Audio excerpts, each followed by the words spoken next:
For 30 days, I ate 2 pounds of lentils every single day. 2 pounds of cooked lentils, and I'll be honest, I'm incredibly sick of lentils. I never want to have another lentil again, at least not for a while.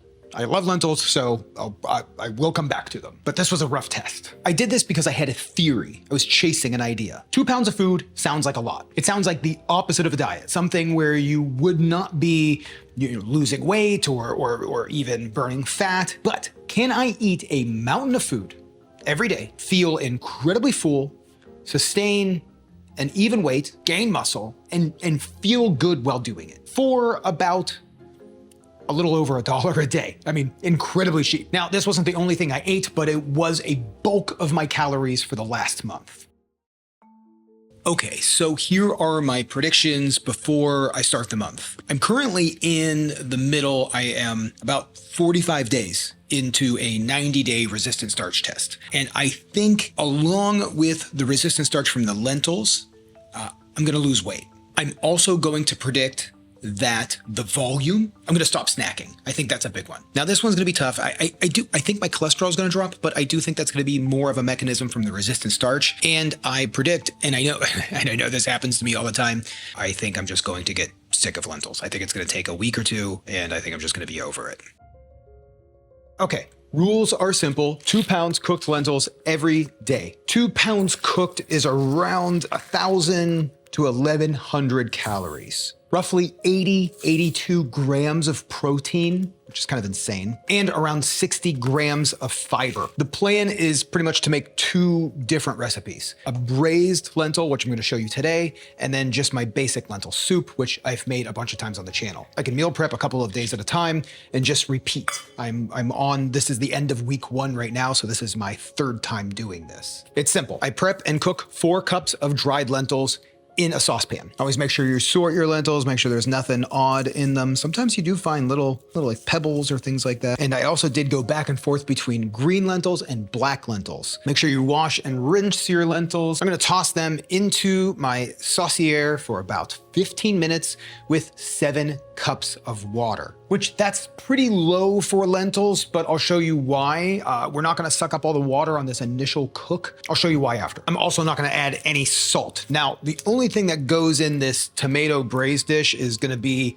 pretty much a whole onion and some garlic. Okay, so now in the frying pan, I'm gonna throw that on a medium heat, let that heat up just a bit, add a touch of olive oil. I don't want a ton of fats in this, so just a touch of olive oil. I'm gonna toss onions in with a bit of garlic and let that sweat out. So far, I'm not adding any salt to any of this. We're gonna wait till the end. Once that's sweat out, we're gonna add in the whole can of tomatoes, let that cook down, gonna mash up the tomatoes a little bit, and at this point, the lentils are done. I'm gonna add about half of the lentils to the sauce and add in some chili flakes and a little oregano and simmer for about 15 minutes. Once everything's simmered together, we're gonna salt and taste. The rest of the lentils can get stored for tomorrow, and this is today's portion. Now, before we get into week 2, I did wanna tell you about today's sponsor, which is Made In. You just saw me cook everything in the Made In stainless steel frying pan, and I absolutely love it. Made In designs professional quality products for the home cook. I've been using Made In cookware almost since the very beginning of this channel, like way back, all the way back. Their cookware is trusted by real chefs in over 4,000 top-rated restaurants and hotel groups across America, with over 100,000 5-star reviews from the press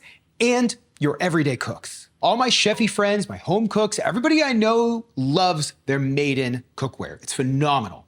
And I've had their stainless clad cookware for a couple of years now, and it's some of the most premium pieces of cookware that I own. They're crafted in Italy and the USA out of 5-ply stainless steel, which allows for superior heat retention, even heating, and ease of heat control, which is something I've always struggled with on my electric stove. And all of Made In stainless clad cookware can go from stovetop into the oven, all the way up to 800 degrees Fahrenheit. So gang, check out the stainless collection along with all of my favorite Made In cookware at the link in the description below. Made In, thank you for sponsoring today's video and for creating the most incredible cookware.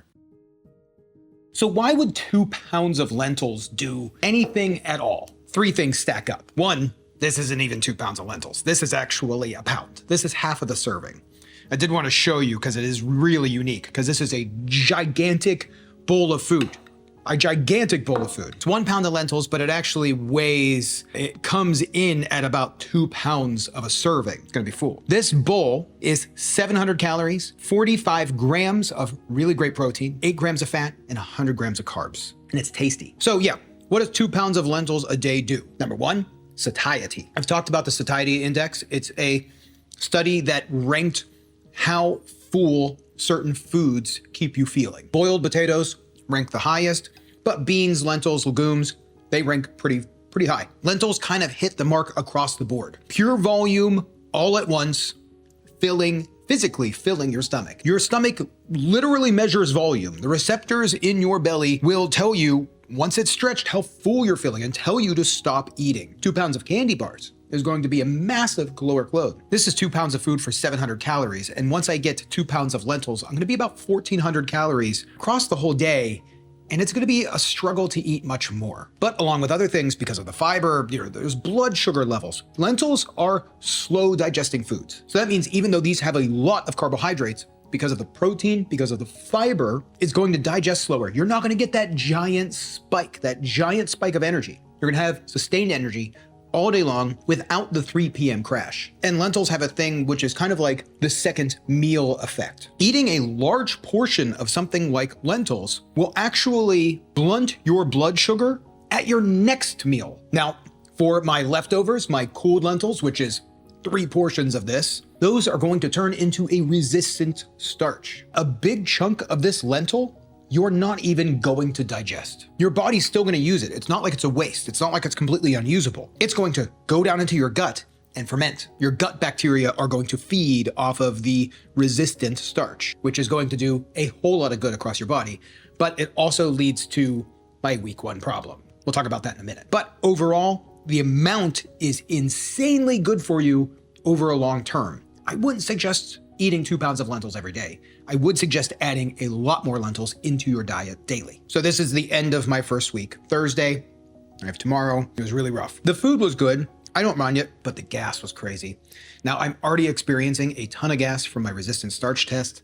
This just kind of doubled it up. I'm almost to the end of the resistant starch test. The thing that I realized through the resistant starch test, and now even more with this, just because of the portion sizes, adding a lot of water before and after really helped the gas. I think that kind of helped move things along. But overall, really, with week 1, that's been the only downside.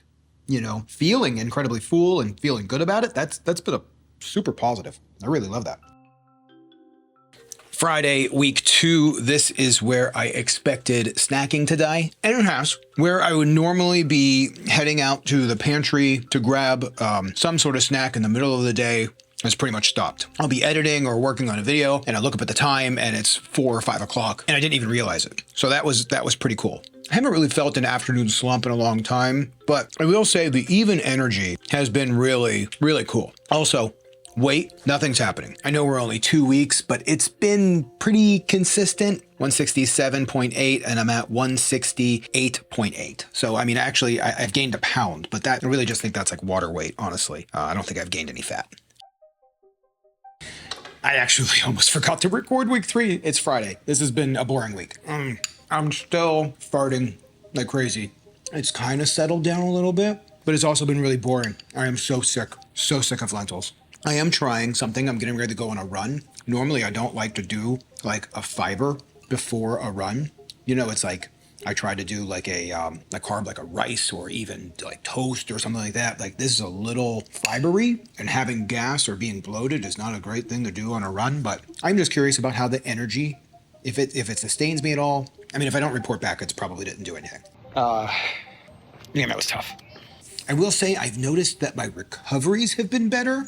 I'm training for Berlin right now, the Berlin Marathon in September, and it's been really tough because of the summer. And my recovery scores are going up just over 3 weeks. It's been better to eat the lentils for lunch and just kind of plow them down than to try to kind of have them for dinner like the night before a long run. So I have noticed that. Now, quick scoreboard back to the predictions, the very beginning of the video. Snacking being killed off, check. Feeling incredibly full, it was an easy check. I knew that was gonna happen.